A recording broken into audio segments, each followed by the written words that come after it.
अस्सलाम वालेकुम जी, कैसे हैं आप सब लोग। उम्मीद है खैरियत से होंगे। इस लेक्चर में हम रिव्यू एक्सरसाइज शुरू करेंगे क्योंकि चैप्टर 1 हमारा कंप्लीट है। तो एमसीक्यूज है हमारे पास। सबसे पहले हमने क्या करना है, पहला एमसीक्यूज है स्क्वायर रूट ऑफ 7। ये हमने बताना है कि ये इंटीजर है, रैशनल है, इर्रेशनल है या फिर नेचुरल नंबर है। तो इसका सिंपल तरीका क्या है कि आप कैलकुलेटर पे जब स्क्वायर रूट ऑफ 7 की कीमत निकालेंगे तो ये बनेगा 2.64575131 और ये अप टू सोन ये चलता जाएगा, इसमें कोई रेपिटेशन नहीं आ रही। तो ऐसा नंबर जो कि नॉन टर्मिनेटिंग हो यानी रुकता नहीं है और नॉन रिकरिंग हो यानी जिसमें कोई रेपिटेशन ना हो, तो वो क्या होता है, इर्रेशनल नंबर। हम ये पढ़ के आए हैं, इसे पी बटा क्यू की शक्ल में नहीं लिखा जा सकता, तो ये एक इर्रेशनल नंबर है। उसके बाद सेकंड क्वेश्चन है पाई एंड ई, ये दोनों क्या है, तो ये दोनों भी इरेशनल नंबर है। क्यों? पाई को हम नॉर्मली क्वेश्चंस के अंदर तो 22/7 लिख देते हैं जो कि एक पी बटा क्यू की फॉर्म है, लेकिन ये पाई की असल जो वैल्यू है वो 22/7 नहीं होती, ये अप्रोक्सीमेट वैल्यू होती है। पाई की जो एग्जैक्ट वैल्यू है वो अगर आप देखें तो ये यहाँ पे मैंने लिखी हुई है, ये होती है 3.14159, और यानी ये रुक नहीं रही, ये चलती जा रही है। इसी तरह ई की वैल्यू अगर देखें तो वो भी ये रुकती नहीं है, ये चलती जाती है। तो ऐसे नंबर जो रुके ना, चलते जाएं और जिनमें रेपिटेशन भी ना हो, उनको हम पी बटा क्यू की शक्ल में नहीं लिख सकते। तो जो पी बटा क्यू की शक्ल में नहीं लिखे जा सकते वो क्या कहलाते हैं, इर्रेशनल नंबर। तो पाई और ई ये दोनों क्या है, इर्रेशनल नंबर है। उसके बाद नेक्स्ट क्वेश्चन है हमारे पास, if n is not a perfect square then n का स्क्वायर रूट क्या होगा। तो जाहिर सी बात है, जो हमने पीछे जो सवाल किया, जैसे ये पहला क्वेश्चन है, इसमें भी देखें स्क्वायर रूट के नीचे एक ऐसा नंबर है जो परफेक्ट स्क्वायर नहीं है। कोई भी नंबर ले लें, 5 ले लेते हैं, 5 एक परफेक्ट स्क्वायर नहीं है, तो इसका जब स्क्वायर रूट निकालेंगे तो ये मेरे पास कुछ ऐसा ही नंबर आएगा जो पी बटा की क्यू की शक्ल में नहीं लिखा जा सकता, जैसे ये ऊपर हमने 7 वाला किया था। तो तो जब भी जजर के नीचे एक ऐसा नंबर आ जाए जो परफेक्ट स्क्वायर नहीं है, अगर परफेक्ट स्क्वायर आए तो फिर क्या होगा, परफेक्ट स्क्वायर अगर आएगा तो फिर उसका स्क्वायर रूट हम ले लेते हैं इजीली।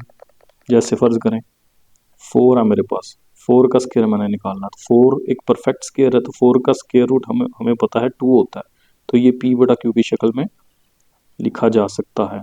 तो जब भी स्क्वायर रूट के नीचे कोई ऐसा नंबर आ जाए जो परफेक्ट स्क्वायर नहीं है, तो हम उसे फिर क्या कहेंगे, इर्रेशनल।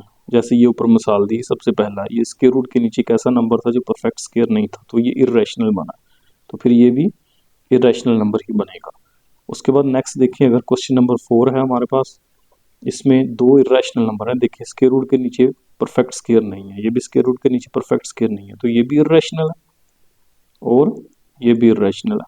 तो जब दो इरेशनल को ऐड किया जाता है तो आंसर भी इरेशनल ही आता है। ये कैलकुलेटर पे भी चेक करें, ये नॉन रिकरिंग और नॉन टर्मिनेटिंग होगा, रुकेगा नहीं ये भी। क्वेश्चन नंबर 5 में देखें तो ये प्रॉपर्टीज हमने पढ़ी थी, पूरा एक लेक्चर था 30 मिनट का, प्रॉपर्टीज जो इस पे इम्प्लीमेंट होती है रियल नंबर पे। तो x जो है वो इज इक्वल टू एक्स, यानी हर एलिमेंट अपना ही रिफ्लेक्शन होता है, तो ये रिफ्लेक्सिव प्रॉपर्टी कहलाती है। उसके बाद छठा सवाल देखें, अगर ये भी प्रॉपर्टी है कि 3 एलिमेंट हमने लिए रियल नंबर से, 3 रियल नंबर ले लिए, एक बड़ा है दूसरे से, दूसरा बड़ा है तीसरे से, तो इसका मतलब है कि पहला तीसरे से बड़ा होगा। इसको ट्रांजिटिव प्रॉपर्टी का नाम दिया था। ये प्रॉपर्टी भी हम पढ़ के आए हैं।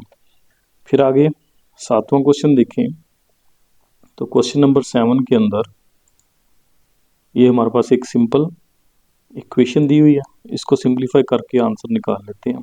तो कैसे ये सिंप्लीफाई होगा ये वाला नंबर, तो पहले तो हमें तजज़ी करनी पड़ेगी प्राइम फैक्टराइजेशन 8 की और 64 की।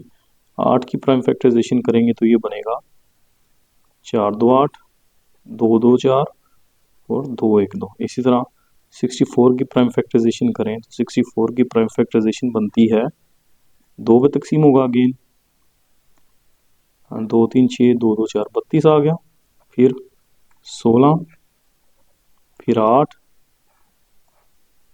और 8 फिर 2 पे तकसीम होगा तो 4, 4 फिर 2 पे तकसीम होगा तो 2 और ये 1। तो 8 की जगह पे हम क्या लिखेंगे, 2 की ताकत 3। तो 2 की ताकत x एक ऐसे ही आ गया। फिर 8 की जगह पे 2 की ताकत 3 और इसके साथ x पहले ही पावर में मौजूद है तो वो भी पावर में साथ ही आ जाएगा, इज इक्वल टू 64 की जगह 1 2 3 4 5 6, 2 की ताकत 6 आ जाएगा, 2 की ताकत 6। अब ये सेम नंबर है, मल्टीप्लाई हो रहे हैं, तो जब सेम नंबर मल्टीप्लाई होते हैं तो उनकी पावर को क्या किया जाता है, ऐड। तो ये बन जाएगा x plus 3x is equal to 2 की पावर 6। अब बेस सेम है, यहाँ पे भी नीचे 2 है, यहाँ पे भी नीचे 2 है, तो पावर भी फिर सेम ही होती है इक्वालिटी के अंदर। तो इसका मतलब है यहाँ से हम ये चीज़ लिख सकते हैं x plus 3x is equal to 6, यानी जो लेफ्ट साइड की पावर है वो बराबर होती है राइट साइड की पावर के, कब, जब बेस सेम हो और इक्वालिटी हो। तो ये हमने पावर बराबर कर ली दोनों तरफ की, तो 3x और 1 4x हो जाएगा, 4 इधर मल्टीप्लाई हो रहा तो दूसरी तरफ जाके डिवाइड हो जाएगा। फिर ये कटिंग हो रही है 2 पे, 2 2 4 और 2 3 6, तो x आ जाएगा 3/2 के, तो 3/2 ये आंसर इसका बनता है। उसके बाद अगला क्वेश्चन देखें। अगेन ये एक प्रॉपर्टी है, दो रियल नंबर है, पहला दूसरे के इक्वल है और दूसरा पहले के इक्वल है, मतलब वो रिफ्लेक्शन है एक दूसरे के, तो ये रिफ्लेक्सिव प्रॉपर्टी आएगी। उसके बाद फिर ये सोल्व करेंगे हम, तो इनकी तजज़ी कर लेते हैं 75 की और 27 की। तो यहाँ पे भी मैं करता हूँ 75 की अगर मैं प्राइम फैक्टराइजेशन करूँ तो 5 पे,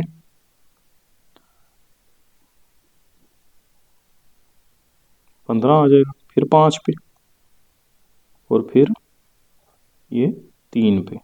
इसी तरह मैं 27 की प्राइम फैक्टराइजेशन करता हूँ, तो 27 की प्राइम फैक्टराइजेशन 3 पे तकसीम होगा, 3 ज़रब 3 9, हाँ सॉरी 9 3 27 और 3 ज़रब 3 9 और फिर ये 3 पे तकसीम होगा। तो 75 की जगह पे हम लिखेंगे 1 5 ये है, 2 5 ये है, तो 5 की ताकत 2 और साथ में ये 3 आ गया, तो ये 75 की प्राइम फैक्टराइजेशन आ गई। प्लस 27 की जगह के हम क्या लिखेंगे, 3 एक ये है, एक ये है, 2 3 आ गए, 3 की ताकत 2 और साथ में ये तीसरा 3 इसी तरह लिख लेते हैं। ये इस तरह हमने क्यों लिखा, ताकि कटिंग हो सके। तो ये जजर मुरब्बा कट गए, बाकी क्या बच गया, 5 जजर से बाहर आ जाएगा और सिर्फ 3 का जजर बच गया बाकी। इसी तरह इसका भी जजर मुरब्बा कटा, तो 3 जो है वो जजर के बगैर आ जाएगा और ये अगला जो 3 है इसका कोई स्क्वायर रूट से नहीं कटता। अब ये देखो, ये भी स्क्वायर रूट 3 वाली रकम है और ये भी स्क्वायर रूट 3 वाली रकम है, 5 ये और 3 ये, 5 और 3 8 और ये स्क्वायर रूट ऑफ 3 इसी तरह। तो ये हमारे पास डी ऑप्शन आ गई इसकी। ठीक है, दोबारा देखें, पहले 75 की प्राइम फैक्टराइजेशन की, फिर 27 की, उनकी जगह जो प्राइम फैक्टर आते हैं वो लिखे हमने, फिर स्क्वायर रूट से कट गया दोनों में, तो जो बाकी बचा है वो सेम थे, ऐड हो गए, तो ये हमारे पास डी ऑप्शन आ गई इसकी। फिर नेक्स्ट देखें, अब ये प्रोडक्ट है, प्रोडक्ट ऑफ, वो ये पूछ रहा है कि इन दोनों को मल्टीप्लाई करें तो क्या बनेगा, क्या ये एक प्राइम नंबर बनेगा, ऑड नंबर बनेगा, फिर रैशनल नंबर बनेगा या रैशनल नंबर बनेगा। तो ये हमने चेक करना है। तो दोनों को मल्टीप्लाई करें, मल्टीप्लाई हमें पता है कि ये फार्मूला एक लग रहा है, ये पहली दोनों रकमें सेम है तो इसे ए का नाम दे दो, ये दोनों अगली दोनों सेम है तो ये बी, दरमियान में जब माइनस की लामत, तो ये बन जाएगा ए का स्क्वायर माइनस बी का स्क्वायर। तो 3 का स्क्वायर हमारे पास 9 है और 5 का स्क्वायर स्क्वायर रूट कट गए तो 5 बच गया, तो 9 में से 5 निकलेगा तो 4, 4 क्या है, 4 के बड़े में 1 होता है, तो ये पी बटा की क्यू शक्ल आ गई, तो ये एक रैशनल नंबर है। तो ये हमारे थे जी एमसीक्यूज। उम्मीद है आपको अच्छी तरह समझ आई होगी। ओके जी, टेक केयर, अल्लाह हाफिज़।